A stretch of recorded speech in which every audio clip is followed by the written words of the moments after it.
Welcome to Backstage with Richard Ridge. My guest is making her Broadway debut as director of not one, but two musicals. The first one being The Notebook, which she's co-directing with her dear friend Michael Greif, and the second is the highly anticipated revival of The Wiz. Please welcome director, author, and activist, Schele Williams.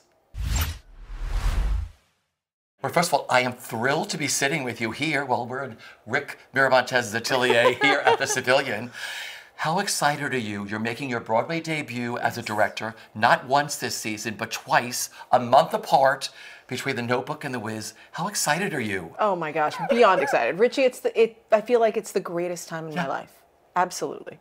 I mean, I'm sure people dream about something like this, like maybe I'll direct on Broadway, maybe I'll get a fabulous show. You have two of the biggest, a month apart in the same season. Yeah, it wasn't planned that way. Yeah. When we started this, we thought it would be a little bit more staggered, but now that it's here, I just couldn't be happier. Yeah. Well, let's start with The Notebook. What a beautiful musical you have all put together. You are co-directing with your dear friend, Michael Greif. Yes. How did it come about for you to direct with Michael on The Notebook? Michael called me in 2020 and said, hey, I want to, pitch something to you. It might sound crazy, but I just want you to listen to me and read this and listen to it and see what you think. And I did just that. It was COVID. Yeah. I was living with my parents at the time. We'd gone for a month to kind of expand our COVID bubble. Yeah. And so we drove to Ohio. And I sat there and I read The Notebook and I listened to the score and I called Michael back and I said, are you kidding me? Yeah. This piece is magnificent. And he was like, it's going to take both of us to make it what it needs to be. Will you do this with me? And I said, absolutely, my friend. It was so quick. I said yes to him before I even told my agents that I was doing. I was like, I'm doing this. It just hit me so hard and it meant so much to me when I read it. Well, let's talk about this because this is very personal to you, this show, why you chose this. Tell me.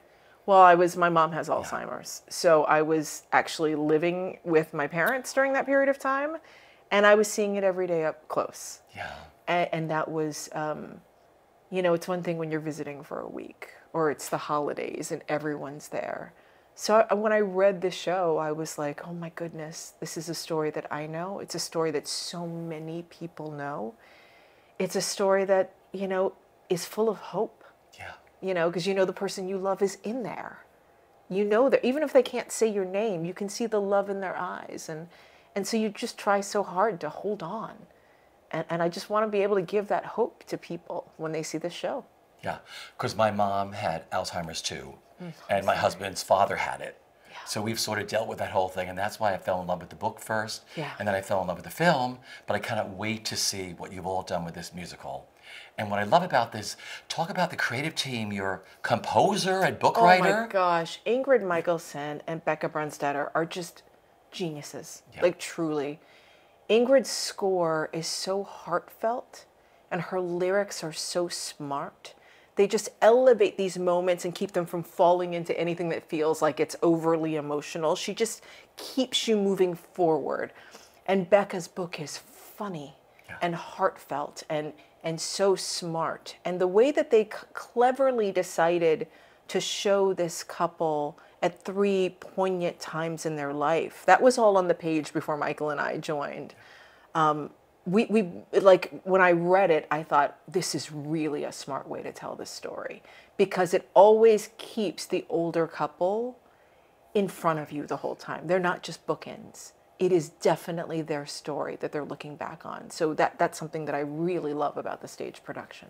Talk about the incredible cast you put together with the three different stages of their lives. The cast is extraordinary. Yeah. I mean, Jordan and John, Ryan and Joy, and then the incredible Marianne and Dorian, who lead with such grace and such dignity. I mean, it's a masterclass watching them work, and I'm so excited for the generations below them to watch their craftsmanship.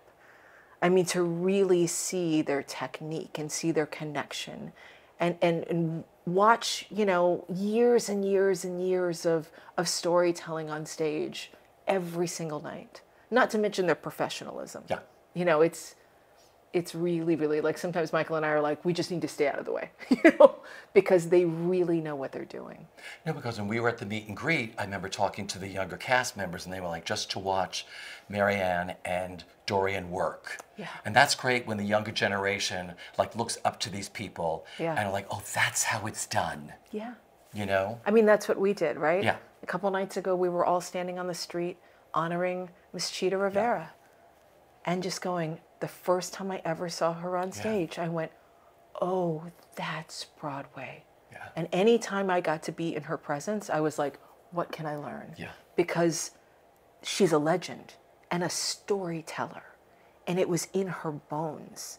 And that's the only way that we continue to elevate the art, is if we're listening to the generations before us, what they can pass down to us, what we can take and then grow that.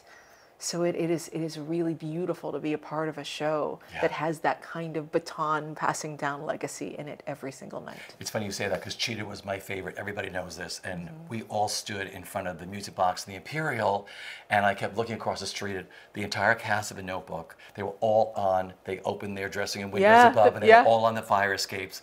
And everybody was just capturing that night, and the pedicabs rode by, and they were playing Chita's All That Jazz. Yeah, I was outside, yes. We read, I was like, what a fabulous way, right, to celebrate this incredible woman. Yes, yeah. You know, and Dorian had done Kiss of a Spider Woman with her. Yes, he did. Yeah. Yes, he did. So let's go back to The Notebook. Why do you think this is such a beloved story, and that audiences are already falling in love with the musical?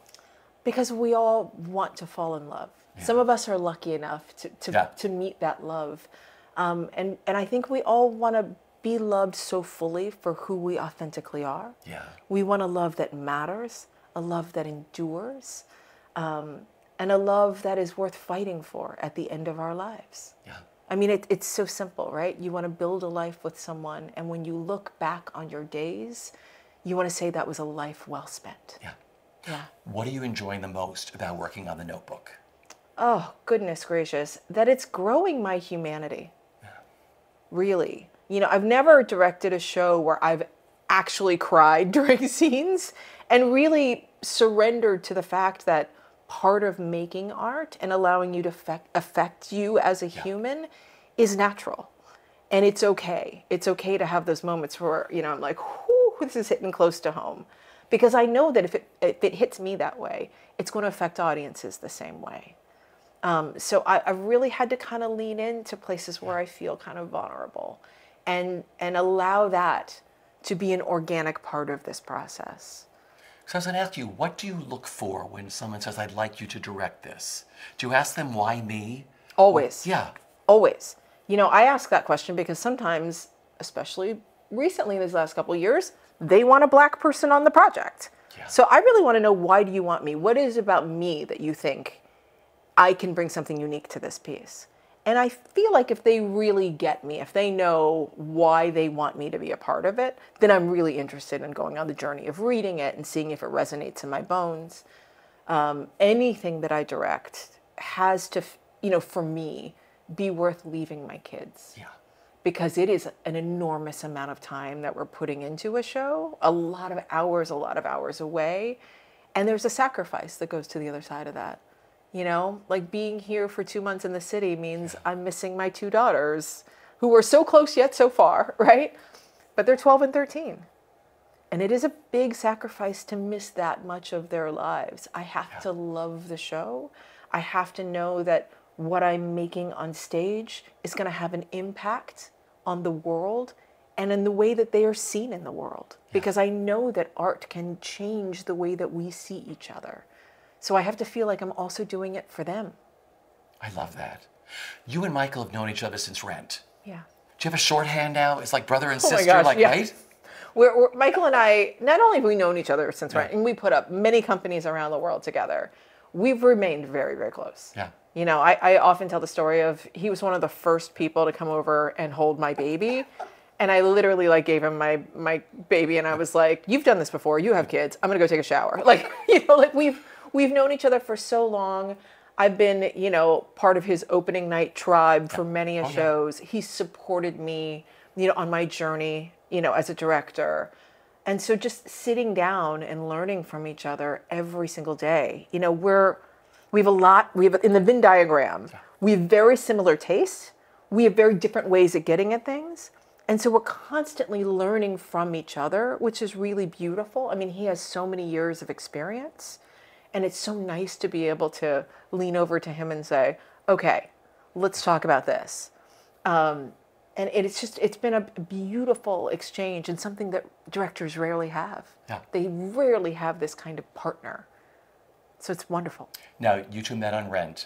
You must have so many incredible memories of Rent. Rent lives on with so many generation after generation. Like these kids now are like discovering, I guess on Spotify or on streaming, but we all had, CDs and everything else. But everybody loves Rent. One of your favorite memories of that show is what? My gosh, the very first time I saw it. Yeah.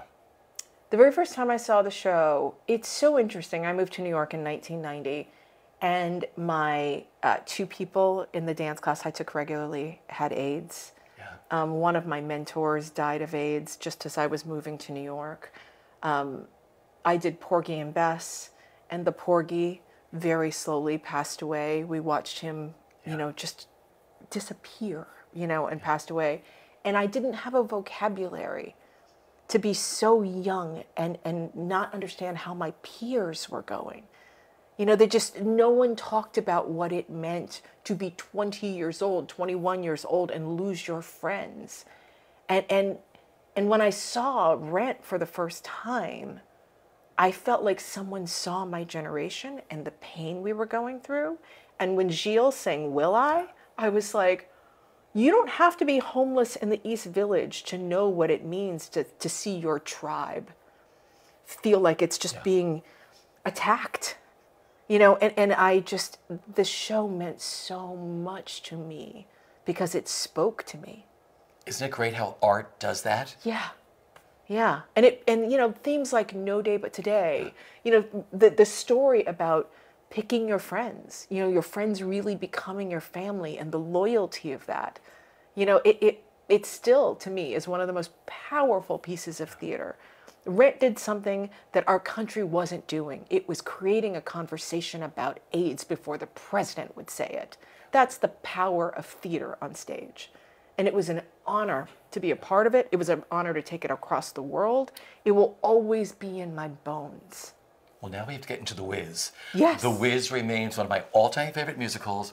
I saw it 6 times on Broadway, the original. Oh, you're lucky. Fondest memories of that show. So you have those too because you were 7? I was 7. Okay. And I saw the touring production in Dayton, Ohio. Oh, how life-changing was it for you? Unbelievable. Yeah. I mean, we saw a lot of shows that came through. My mom always took me to the shows. And that show, my gosh.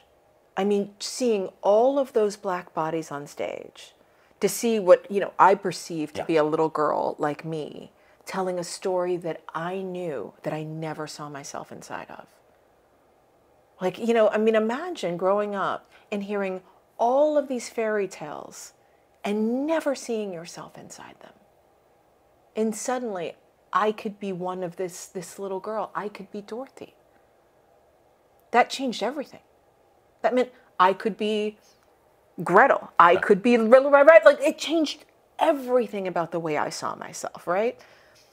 And then to see the way that we sing, the way that we dance, ways that I had never seen us dance. I'd never seen contemporary dance or anything that looked like ballet on black bodies. It was beautiful. The costumes were gorgeous. Jeffrey Holder. Sets were gorgeous. Tom John. Yeah. I mean, it was just, it changed everything. Then you got to play her. I did. In high school? Yeah, my senior year. Okay, so was it a big audition? Did everybody want to play Dorothy? Oh my gosh, like the entire city of Dayton. Because it was a theater that wasn't attached to a school. It was the Muse Machine. Yeah. So it was like several schools and the auditions. And the great Nat Horn was the choreographer. Wow. Yeah, so I got to work with another legend. Yeah. So when you first found out that you got the role of Dorothy in this ideal show that you're obsessed with, The Wiz, do you remember what you were thinking? I couldn't believe it. I absolutely couldn't believe it. And it was, the whole process was exciting and thrilling and changed my life in every way. I hadn't planned on being a theater major until I played Dorothy. And then suddenly I went, oh, I think I want to major in theater. Because you were like a prodigy drummer, right? Yeah. Yeah. Because your dad's a famous drummer. Yeah. All right, so you literally left that to be like, I had my silver slippers on as Dorothy, and I'm going to the theater, right? Yeah. Yeah, that was a super awkward conversation to have with my parents. Because I remember the conversation I had with my parents when I wanted to move from suburbia to the city. I remember everything about that. So I can only imagine when here you are, this incredible drummer, and all of a sudden it's like, guess what, Daddy and Mommy? I'm changing now, and I'm going to go into the theater. Yeah, those like 10 years of private lessons you paid for and the college scholarship. I actually want to just turn all that down and take a gap year. So what did they say work at the mall. I mean, to their credit, they had seen me perform. And my dad said, what I don't want is for you to go to college and waste our money. And I said, okay. But now I'm out of options. Yeah. Because we did that show in January of my senior year. All auditions are over. Yeah. So now we're really talking about a gap year. And, and so they said, if you are going to do this and you are determined to do this, you will get a job, you will get an acting coach, you will take private lessons, you will prepare yourself, you will be going to college, you will prepare yourself for auditions, you will make a plan, and you will stick to it. That's exactly what I did. Wow. Yeah. What got you to New York? AMDA. I got a scholarship. Yeah. The Aunt Sonia. Yeah, the Aunt Sonia. Darius DeHaas and I were scholarship recipients together. And we were in class together. So I've known Darius since I arrived here. So you just knew, once you did The Wiz, you knew that I have a new life. I was like, this is it. Yeah. I mean, I had taken dance classes my whole life, and I sang in church. So it wasn't like I had never sung or danced before. But I had played the pit of so many shows, and I went to performing arts school as a musician. Like, I was entrenched in the pit, playing shows. But once I got on that stage, I was like, it's nice up here. Like, I really like it. Okay, so let's talk about this new production of The Wiz. Yes. Receiving rave reviews around the country. Audiences are freaking out, like flying to different cities to see it. I mean, how did you get to do The Wiz? Who came to you? Did you go to somebody? I got a cold call. Wow. I mean, it really was the most surprising. I didn't even know that there was a Wiz kicking around. So it Did really they know your history at all with The Wiz? No. They learned that when we were talking. But it was, I called and I got the offer and I was like, are you kidding me? Really? And they said, would you be interested? And I was like, absolutely. And then the first thing they said is, what is your take on it? And I was like, I need a few months. Give me everything you have. Every script, every score, and I went through and then came back and said, okay, here's my pitch. So what did you want to bring to this Wiz, now seen through the lens of 2024, yet still paying homage to the 1975 Wiz? Yeah, the thing that was most important to me was to figure out the relevance of this story for this generation. And my children are like right in the wheelhouse to me. And it just so happened that as I was working on this, we had just made a big move from Brooklyn to Long Island, right? And my kids had gone through this big experience where, we lived in Brooklyn, incredibly diverse neighborhood, to moving to Long Island, where, as I like to say, 1/3 of the Black population in the school came out of my body, right? So they really are super, super minorities in this school. And it was a real change, and for them, they went through all the things that Dorothy's going through, right? They went through feelings of belonging. Yeah. They had to find their tribe. And I could not be the person to make it all better for them. I couldn't sweep in and answer all their problems. This is a journey they have to go on, to navigate, to grow, to learn, to discover, to fail, to pick themselves back up again, and to learn lessons that will serve them for a lifetime. And I was like, that's her journey. That's the journey. And then immediately I wanted to answer questions like, one of the first things I wanted to do when we started the show is I was like, I want to hear from Dorothy first. So it was traditionally, Anna M had the first song. And I was like, it's tricky to me to have a song from someone we never hear from again, to open the show. Totally. I was like, I really want to see Dorothy first. And I just want to get inside her head. What's going on with her? I want to know where her parents are. I want to know that she did belong to someone. You know, she wasn't, you know, just out in the wind. I just wanted to continue to create a sense of belonging for every Black body on that stage so that it matters more, right? And this is something that I think is really important lessons that we can be doing in theater, is that we are entrenching the importance and legacy and humanity. And I think it'll make a difference when we get on our streets and we see people that are different from us. And we think they have a mother, they have a father, they belong to people, people love them. You know, we're just continuing to reinforce that in our stories. So it was important to me that all of the Scarecrow, Tin Man, Lion, that we're always connecting them back to something, and they aren't just people who show up, but they're people who belong. Bringing Amber Ruffin in to the equation, what that was like, taking William Brown's book from the original, adding Amber and putting her whole take on it, and the conversations you had with her. Oh, Amber's brilliant. Yeah. She's really funny. I was so happy that a show with a main character as a Black woman was being voiced by a Black woman. That was really important to me. And Amber is such an incredible comedian because she's written a different comedic style for every single person. And every person has great humor. They also have incredible heart. And so she's not only woven that through the main characters, but she's created a beautiful tapestry of humor that is timeless. And it's hard to do that because humor expires very quickly, right? But I think she's kind of done an homage to so many styles of humor that I believe that it will stand the test of time. Then there's your incredible cast led by your Dorothy. Talk about her, who she is, and where you found her.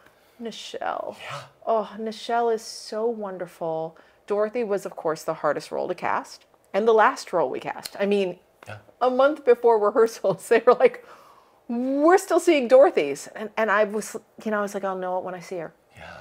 I'll know it when I see her. And there were even times when we were like, well, maybe we can pivot, because we can rewrite anything, you know, because there were times, but there was a certain innocence I was looking for. There was a virtuosity. You know, of course, you've got the great Stephanie Mills, who is the comparison of all comparisons. So there's no way that you can have someone who cannot sing, right? And really deliver 8 times a week. So that was an automatic threshold that anyone had to cross. And what I discovered in doing auditions, this show is hard to sing. Oh, yeah. Like, Home is a virtuosic number, hands down, right? But Nichelle just had like all the things. There was something that was intangible about her. And Olivia at Tara Rubin's office, you know, she was going through thousands of tapes. We had so many submissions. And she sent a video to Joseph and myself and said, what do you think of her? And I was sitting in the car with my husband at the train station, and I played her and I went, whoa, I want to see her in person. And Joseph felt the same way. And she came in, and I'm telling you, oh my gosh, Richie, I have an audio recording. She was so good. I was like, I have to audio record this audition. Joseph was playing with her, and she sang something, and I literally just burst out laughing. It was so incredible. It brought me so much joy that I was like, I mean, I could not believe it. And I said, you know what? You have to bring her back in 2 weeks just so I can make sure she's real. Yeah. That wasn't just like adrenaline pumping all of that out. And we gave her a few notes, and she came back 2 weeks later, and she was even more incredible and dynamic than I remembered the first time. It was so exciting. It's like you said, you would know when you saw the right person. Like when you meet your husband or your wife or whatever else, you just know. Yeah. You know, there's that innate thing that you're like, this is my Dorothy. Yeah. And she was, you know, she was young.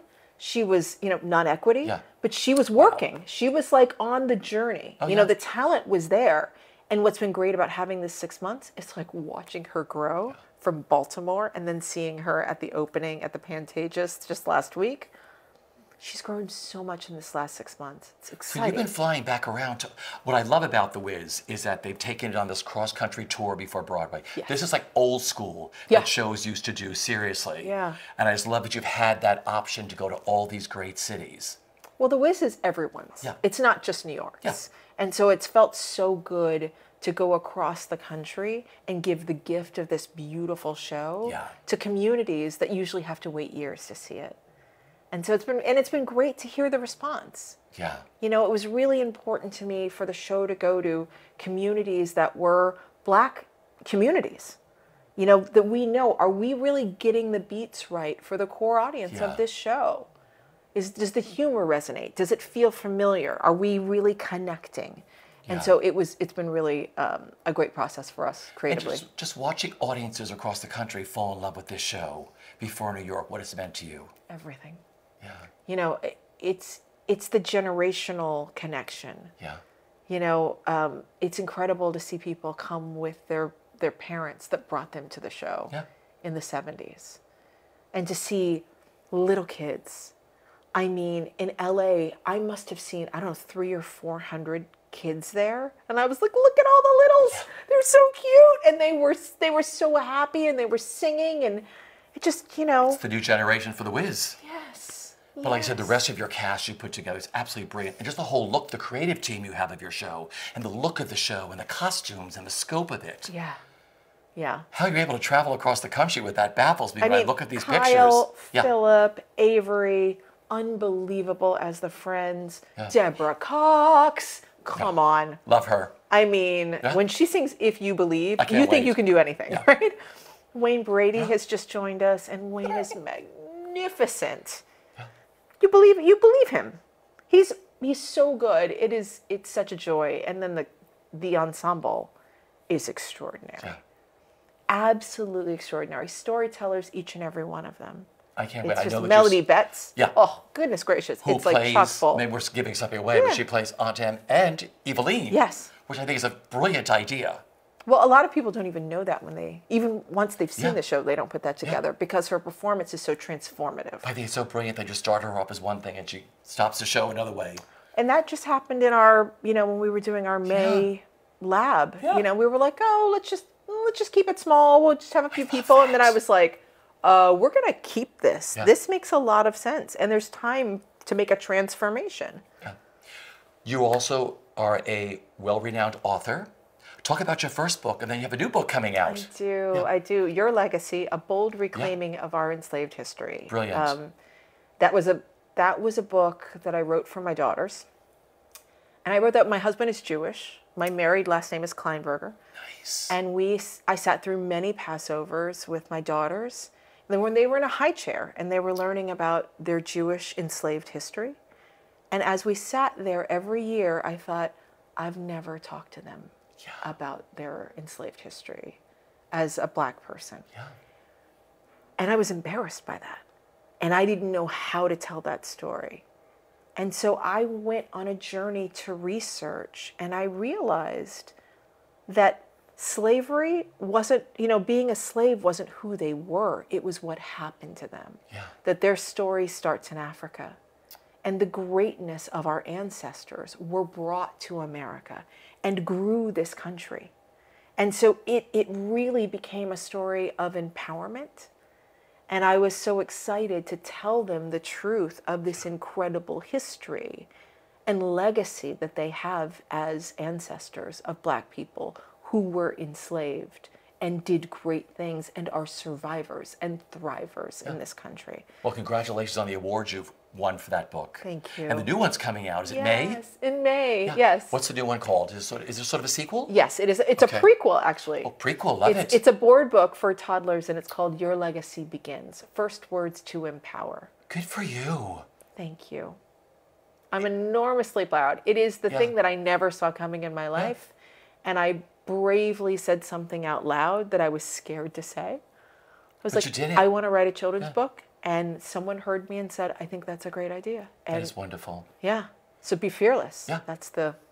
Thank you for your activism. I think it's wonderful what you do, that you can do all this stuff.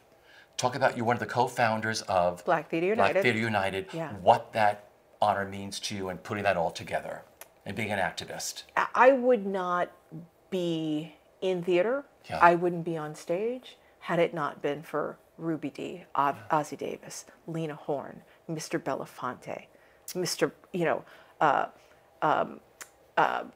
Portier. You know, there are so many, Lorraine Hansberry. You know, there's so many legends who leveraged their celebrity to stand in their truth, to make it possible for me to tell my story, for me to be fully myself authentically as a Black person, to change the way that we tell our stories. You know, I grew up thinking that the freedom I had was hard fought and that it wasn't finished. So I never thought like, oh, I have this, we're good. Thanks, everybody. Like, I was really raised to believe that it is my job to continue the work. So it has never stopped for me. And a part of Black Lady United, you know, when we all came together and we started talking, of course we were all incredibly devastated by by George Floyd's life being taken so viciously. And by the number of lives that were taken at that time, you know, Breonna Taylor, Ahmaud Arbery, like it was just hit after hit after hit. But the conversation went from caring for each other to immediately galvanizing what can we do. And those are the conversations that I'm most interested in being a part of. How can we be a part of the change that is necessary to move us all forward? And that's what this journey of Black Lady United has been. And how are we continuing to open doors, keep them open, create, you know, possibilities for the next generation, make it easier for them, and make it so that they can have bigger dreams than our own. You know, I don't want someone to just stand in the footsteps, you know, like walk behind me. I want them to surpass me. I want them to like blow the gates open. So I'm really excited to be, and really honored to be able to serve in this way. And I will do it until my last breath. Beautiful. How has being a mom changed the way you look at your life and career with your two daughters? Everything. Yeah. I mean, I say that being a mom changed the way I listen. You know, it made me a better director. When you have a baby and a baby cries, you know, they have like one sound, right? But you become such a good listener that you're like, that's a wet cry. That's a I'm tired cry. That's an I'm hungry cry, right? That your senses get so keen. And it's the same thing with human behavior. You know, when I think about directing, I always think it's my job to learn each person's language.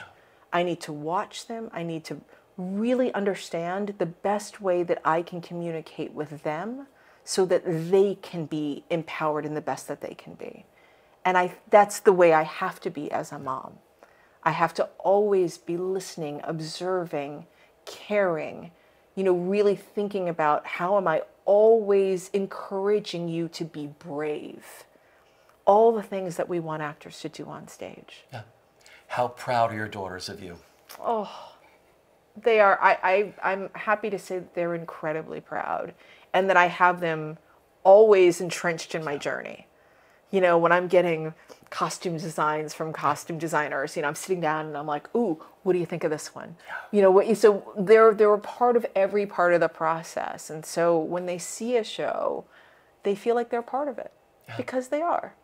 You know, they went to the dress rehearsal of The Notebook and they brought 6 of their friends and they were just sitting there like bawling and watching the show and they were like, Mommy, I'm so proud. And you know, it means so much when I've been gone for a month for them to see this and go, you know, not only was it part of the sacrifice, it's their sacrifice too, but they also see that it's important for them to follow their dreams and that when their time comes, that they can give themselves permission to do it with complete and utter joy and that their whole village, everyone around them will support that dream. Okay, speaking of dreams, is there showbiz in their dreams? Oh, I don't know. I mean, they're very performative. And they love, you know, they love going, you know, they're both in the show right now, the junior high show right now, and they love it. But I have no idea, you know, where they'll end up. I mean, if you had asked me at their age, I would have told you I was going to do something completely different. Yeah, you would have been a drummer. If you'd asked me at 20, I would have said I'd never stop acting. Or 30. You know, I became a director in my 30s. So Who knows what I'm going to do next, Richie? Okay, this season, just final question. Summing up this season, I mean, like I said, it's a dream come true because it wasn't supposed to be this way. The Notebook and The Wiz weren't supposed to come in together. And all of a sudden, they're like a month apart. Yeah. You're a part of the incredible season of bringing Broadway back and bringing musicals and stories and just what it means to you. It means everything. I mean, from the time that I first saw my first Broadway show at 16 years old. Which was? Starlight Express. Half the group went to go see A Chorus Line, and the other half went to go see Starlight Express. From my very first Broadway show, walking up and down, looking at all the marquees, and just thinking, was that even possible, what I just sat in a room and witnessed? You know, the spectacle of that show and people skating all around you and singing. I mean, it was like a spectacle of a show. And that feeling, it was like the feeling I had in Dayton, Ohio, right? But here I was where I could just go next door and see another one, and next door and see another one, and go next. Like, it was just electric. Now, standing on 45th Street and being like, I have a theater there and there. This is crazy. Like, it is mind-blowing that I will have two shows across the street from each other. I can't even wrap my brain around it. It is the most incredible feeling in the world. And now I feel like the thing, and I had been on Broadway before as an actor, but this feels like I'm now really a part of this. I'm now a part of the tapestry, and there's no other way I can describe it. You have 2 stage doors to go into, you know that, every night. Yeah, I've got 2 places to pee in Midtown. It's very exciting. Well, you don't have to say who you are to get in there. Yeah. Listen, I wish you the very best. I will be there opening night for both of them. I cannot wait, but it's a joy sitting with you always. Oh, Richie, thank you so much.